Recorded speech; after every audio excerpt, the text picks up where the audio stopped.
Ladies, gentlemen, welcome to the colorful world of Skittles. Skittles brings you a jolt of 5 fruity flavors in every bite, giving you the chance to taste the rainbow like never before. Break free from the ordinary day-to-day with the help of Skittles Chewy Candy. Skittles is a must in my candy jar, movie snack, even my secret, so an afternoon pick-me-up. And I don't even care who knows it. Add a splash of joy to your day with Skittles. There's nothing better than fruity fun that tickles your taste buds. Taste the rainbow.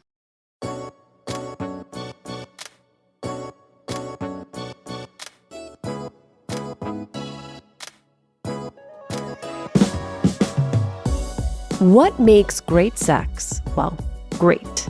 If you ask sex therapist Vanessa Marín, a lot of it comes down to being able to talk about it. Thing is, those conversations can feel daunting and complicated. So Vanessa and her husband Xander have created a guide, Sex Talks, the 5 conversations that will transform your love life. That book landed them on the New York Times bestsellers list, which is a testament to the need for the space they're creating. Vanessa and I talk about the different types of sexual drives, why there is no such thing as a normal sex life, and what is motivating her to build a sex and relationship advice empire.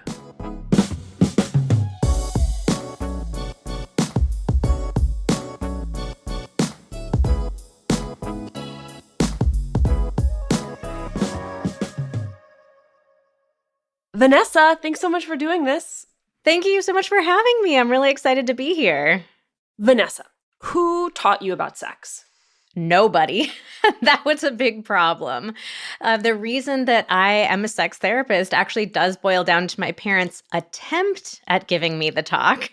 But all that they could really muster up was to say, if you have any questions about, sex, you can ask us. But it was very obvious in the moment that what they were really saying is, please, for the love of God, do not ask us any questions. We don't want to talk about this. Let's all just stay quiet. And so we never had any conversation other than that. And it was tough for me as a child because I had so many questions about sex. I was hearing things on the playground. I was curious. I had also discovered a stack of Cosmopolitan magazines that the college girls who lived next door were throwing away. So actually, that might be the answer. Cosmo magazine might have been what taught me about sex. The challenge with learning about sex from women's magazines, at least women's magazines in the 90s, I'll be honest, I haven't picked up a women's magazine in a long time, is that it was all about how to be desired. Exactly. It was all about selling and never about what you wanted to buy. And so I think there's an entire generation of us who in the early part of our lives really understood sex and desire to be about gaining someone else's attention. And all about making him feel good. So, that was another aspect of it, too. It was always assumed that you were going to be with a man, and it was all about his pleasure. Do all of these tricks for him. Surprise him at the front door wearing nothing but a trench coat. Cook dinner wearing heels, a thong, an apron, and nothing else. And I never saw anything about my own pleasure. So that led me to have a really performative experience with sex once I started having it. It was all about what can I do? What tricks can I do to be the best? And no attention whatsoever onto, well, what do I need to feel good and have fun? Maybe I want my partner to cook me dinner in a thong and heels and nothing else. So if it is not your parents and it's not the women's magazine, when then do you really begin learning about sex in a way that informs the way you think about it today? It really wasn't until I went to college and decided, you know what, I think I can make a career out of this. I think I can be a sex therapist and help people talk about sex, get more comfortable with it. And so I started seeking out resources of my own. And I think I went into college a little bit naive, thinking like, yeah, I'm going to get all the resources for how to do all the stuff. And even then it was like, I could find, some academic articles, a little tiny bit of research that was done, but I really struggled to find where's the genuinely useful, practical, interesting information that I need for my own life? I'm interested in the academics of it, sure, but also for my own sex life, I want the practicalities of it. That's part of the reason I decided to create this business and write this book. I wanted to give people the resources that I felt like I never had and that my sex life suffered because I never had those. The core of your work is that sex gets complicated and that communication is at the heart of unlocking great sex. Why does sex get so complicated? Most of us get our education about sex from TV, movies, and from porn, and it never looks complicated in any of those mediums, right? It's always spontaneous, it's passionate. There's, 30 seconds of missionary-style intercourse, and everybody's wildly satisfied. Sex never even gets initiated. You just, give each other the look, and it's on, and you're ripping each other's clothes off. I mean, every sex scene looks the same. It's kind of wild to think about. So, we see sex depicted this way over and over and over again our entire lives. So, of course, we're going to internalize, that's what sex is supposed to look like. And so it's so important to me to be able to normalize with people, sex on the screen is nothing like sex in real life, and especially sex in long-term relationships when we've been together a few years. And relationships are complicated too. Times that we are experiencing disconnection with our partner. Maybe we've had kids and it feels like the balance of the relationship has shifted in these profound ways. And our own relationship with sex can be complicated, whatever baggage we grew up with, ways that we might struggle with our own body confidence, our own desires. There's so many different things that can get in the way. And I don't say that to make people feel bummed out or dejected, oh God, all this stuff is in the way, but just to normalize, it's okay if your sex life doesn't feel perfect and spontaneous and magical. That's all of us. But once we recognize and acknowledge that fact, that's the place where we can start working on, okay, well, but what is it that we need to create that intimacy and that connection that we are also deeply craving? You say that one of the most common complaints you get from your patients is that they have low libido. And you introduce us to the concept of having spontaneous desire and responsive desire. Can you walk us through what that means? Most people don't realize that there are two sex drive types. And what these two types of desire boil down to is, where do we feel desire first? Do we feel it in our heads, mentally? Hey, it sounds so good right now. Or do we feel it in our bodies? Our bodies are starting to get excited, feeling good, getting prepared for sex. So spontaneous desires, when we get that mental idea first, ooh, the idea of sex sounds good. Where's my partner? And then our physical arousal has to follow. Responsive desire is what most people don't realize even exists. And research has found that most women have responsive desire. So this is why most of us feel like I'm low desire, I'm no desire, something's broken, what's wrong with me? None of that is true. It's just that you likely have responsive desire. So responsive desire is the other way around from spontaneous. We have to feel it in our bodies first before mentally it starts to sound like a good idea. So the classic sign that you might be a responsive desire is if you've ever caught yourself in the middle of sex or even at the end of sex thinking, this is fun. Why don't I ever seem to want this? That is a great sign that you might be responsive. So again, it's not that anything's wrong with you. It's not that you're broken. It's just that your desire works in a different way and you need to appeal to your body first, not to your brain. Selena Quintanilla was a force of nature, but when a loyal friend betrayed her, she met a fate she never deserved. Even the Rich is a podcast from Wondery that tells you the stories of the wild lives of the greatest family dynasties to pop culture superstars. In their new season, Viva Selena, you hear how she made a massive cultural impact and became a legend the world will never forget. All before her 24th birthday, she had already left a legacy across cultures that would continue for generations. Her huge talent was nearly overshadowed by her untimely death. She was shot by a close friend and confidant, but there's so much more to Selena's story than her tragic passing. She was kind-hearted, brave, and tried her best to bring joy to everyone in her life. The positivity she put into the world still carries on nearly 30 years after her death, and she will always be the queen of Tejano music. Enjoy Even the Rich on the Wondery app or wherever you get your podcasts. You can binge Even the Rich, Viva Selena right now ad-free on Wondery Plus. Get started with your free trial at Wondery.com/plus.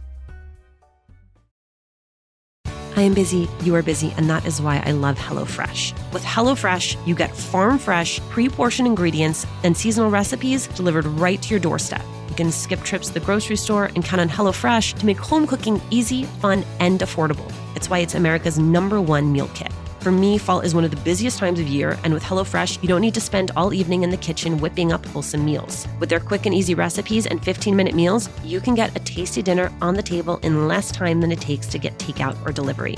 HelloFresh is more than just dinners. You can also stock your fridge with easy breakfast, quick lunches, fresh snacks. Just shop HelloFresh Market and add on any of these tasty, time-saving solutions to your weekly box. When you get HelloFresh, you know you are getting top-notch produce since it travels from the farm to your door in less than 7 days. I suffer from decision fatigue. I love that HelloFresh has made some decisions for me. Recipes, check. Ingredients, check. Meals that are fresh and healthy and just require me to follow along. Go to HelloFresh.com/50Latina and use the code 50Latina for 50% off plus 15% off the next 2 months. Go to HelloFresh.com/50Latina, that's 50Latina, and use the code 50Latina for 50% off plus 15% off the next 2 months of America's #1 meal kit from HelloFresh. Sex Talks covers the 5 essential conversations every couple needs to have. I want to leave some of it in the book, but I love the first one, and I have questions about it, which is acknowledgement, aka sex is a thing and we have it. Are there people who, like, I was surprised by that. In your experience as a therapist, I'm guessing you have people who come to you and have not had that baseline conversation. You would be surprised by how many people have never talked openly about sex in their relationship, even being together years or decades. Or the other classic thing that happens is that the only time you've talked about sex is a fight. Why are we never having sex? Why do you never initiate? Why do you never seem to want me? So the vast majority of couples just don't have a positive foundation for talking about sex. It feels uncomfortable for them. So we wanted to create a very easy entry point. The second conversation is connection. The third talk is about desire, aka what do we each need to get turned on? We talked a little bit about that, so I'm going to move on to pleasure, aka what do we each need to feel good? Because I'm a women, gender, and sexuality studies major. I have a mom who is a sex educator. I didn't blush throughout most of the book until I got to this chapter, because in some ways it becomes the thorniest because now you're in it. Yeah, we put this one forth for a reason. We're like, let's ease our way into it with some of these other ones. But yeah, now it's time to talk about what do we each need to feel good. And I think this is a particularly challenging topic for us women because we have spent the majority of our lives really deprioritizing our pleasure. We're also taught a lot of BS about our bodies, that they need to look a certain way. Our genitals in particular, that like, they're kind of weird and they're complicated and they smell bad and they taste bad. So there's just so much baggage that most of us are up against when it comes to actually allowing ourselves to receive pleasure. They're now like even more sense for your genitals that I just thought we were moving past the point of needing more products. Yeah, we actually just did a TikTok all about vaginal cleansing products. And I went into our local drugstore and I'm, picking them up and saying, as a sex therapist, here's my rating, 0 out of 10, 0 out of 10. There were probably 20 or 30 different options and ridiculous scents like Island Breeze, Tropical Coconut. I'm like, my vulva is not supposed to smell like an Island Breeze or like Cool Cucumber. It's a body part. And all these products, ironically, can cause actual odor because we're irritating a part of our body that does a perfectly good job of cleaning itself. So that's my whole rant about that. But yeah, it's, we really have so many challenges when it comes to allowing ourselves to receive and understanding what does it even feel like for me to feel pleasure in my own body. I went to my circle of Latina girlfriends to ask them what questions they had for you. And one of the things I found interesting is that basically all the questions circled around the same question, which is what is normal, what is healthy, which is a really hard question to answer, particularly around people who've been in long-term relationships. I think to your point about growing up and what you see, I remember all these sitcoms where it always felt like the dad was badgering the mom to have sex and the mom never wanted to have sex with them. And yet there is just some reality to if you are in a heterosexual, monogamous, long-term relationship, if you layer in kids, there begins to become a more complicated question of how often do we need to be having sex to have a good sex life, a healthy sex life, a normal sex life? When it comes to sex in particular, it's like frequency in particular, it's really understandable that, for most of us, sex feels like this huge, complicated issue. And of course, we feel the temptation to want to boil it down to something as simple as a number. Like, just tell me the number of times I need to have it off in a my week. to-do list. And like, as long as, it's okay. If we have it twice, then we're okay. Then everything's okay. And it's just not the reality. The reality is that there's no magic number that's going to work for every couple. There are also seasons in relationships too, where you might be having more, you might be having less, depending on what else is going on in your life. So what we've found is that it's much more important to focus on the quality of the sex that you're having.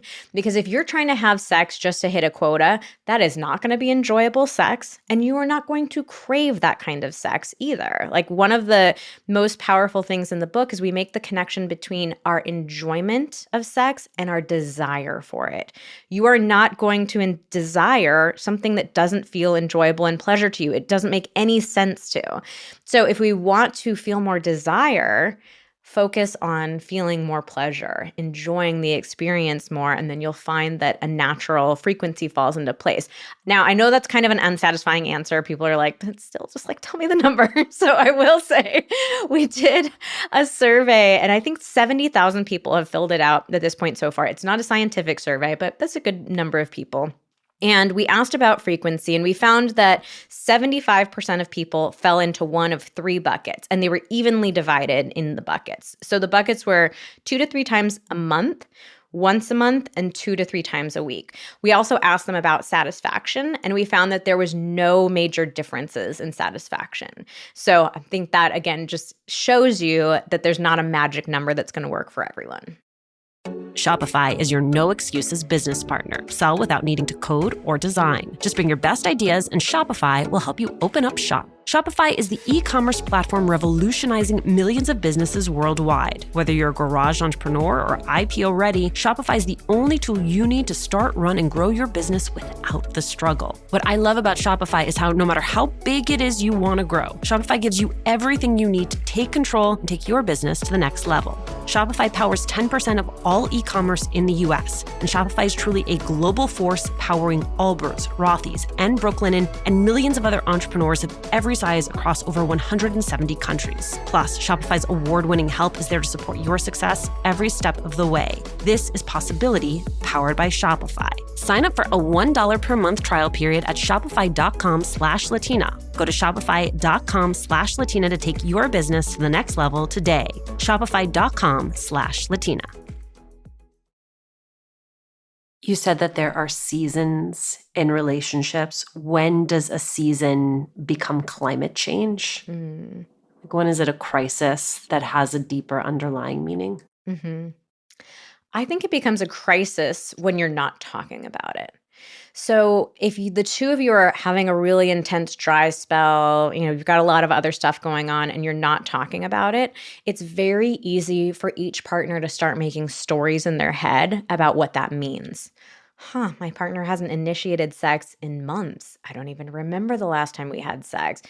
Seems like they don't even care. Maybe they're not attracted to me anymore. Maybe they're thinking about divorce. Like, we can really spiral in our own heads, right?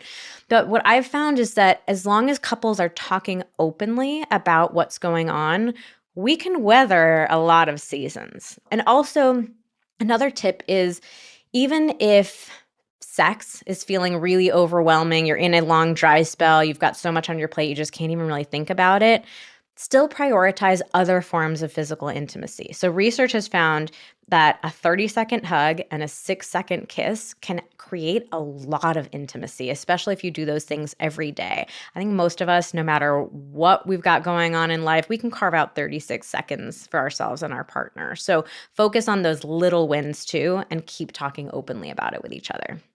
I'm going to be very real with you, Vanessa, which is when I first popped over to your and Xander's social accounts, because you're so cute and he's so cute and the whole thing is so well lit and so well packaged, I was inclined to be dismissive of it because we live in a moment where there are so many influencers who lack expertise in the very thing that they purport to be experts in. What about the work that you do requires the education, the grounding, the degree you have? And as we look for people who we can trust to take their advice, what is your counsel about who we sift through as just giving us their personal POV and who actually has dived into the research, the work, knows their stuff? Yeah. For us, it's so important for us to lead with vulnerability. I know on social media, it's very easy to look at the reels and the professionally done pictures. And, I've done that myself of looking at other couples and thinking, wow, they have the perfect relationship. And so Xander and I try really hard to counteract that, and especially in sex talks too, about sharing our own stories of ways that we have gone horribly wrong. Pretty much every conversation in sex talks was inspired by a way that we did the exact opposite thing that we now suggest doing. And we share a lot of stories about, rock bottom places in our relationship that we got into, times that we tried something new in the bedroom and it went horribly wrong. And so we share those kinds of stories on social as well, and trying to normalize even the things that aren't so bad. Sometimes we'll just say something as simple as, yeah, sometimes sex, it is routine. There is no such thing as a perfect relationship. There is no such thing as a perfect sex life. We certainly don't have either. But we do have some tools that we think are really useful. And we will tell you the ways that we mess it all up along the way. I want to go back to something you said earlier, Vanessa, which is you envisioned this at the outset as a business. And anyone who has been following you has watched that business grow, taking multiple forms, the latest form, of course, being sex talks. What more do you want to do? What do you see as the ultimate vision of the empire? I want to be the one-stop shop for all things sex and relationships. Like, my superpower is creating. So I have a million ideas for different courses and guides for more books. I just want to be that one dependable resource that people know they can turn to. Know okay, I'm struggling with this thing. I'll go to Xander and Vanessa. And I also want to help train more people to do this work as well. There just are not very many sex therapists in the field, and sex therapy actually isn't even a regulated term. So there's not a specific amount of training or certain training that you need to go through to become a sex therapist. So I would love to be able to train other people in a responsible way to do this work. I think there's so much need for it. And to me, being able to make the biggest impact possible would be incredible. And I always say my goal is actually to put myself out of business. I want to live in a world where this kind of work isn't actually necessary anymore. Vanessa, this was so much fun. Thank you so much for doing it. Thank you so much for having me. I've loved chatting with you today. Thanks for listening. Latina to Latina is executive produced and owned by Juleka Lantigua and me, Alicia Menendez. Paulina Velasco is our producer. Cochin Tashiro is our lead producer. Trent Lightburn mixed this episode. We love hearing from you. Email us at hola@latinatolatina.com. Slide into our DMs on Instagram or tweet us at Latina to Latina. Check out our merchandise at latinatolatina.com/shop. And remember to subscribe or follow us on Radio Public, Apple Podcasts, Google Podcasts, Good Pods, wherever you're listening right now. Every time you share the podcast, every time you leave a review, you help us to grow as a community.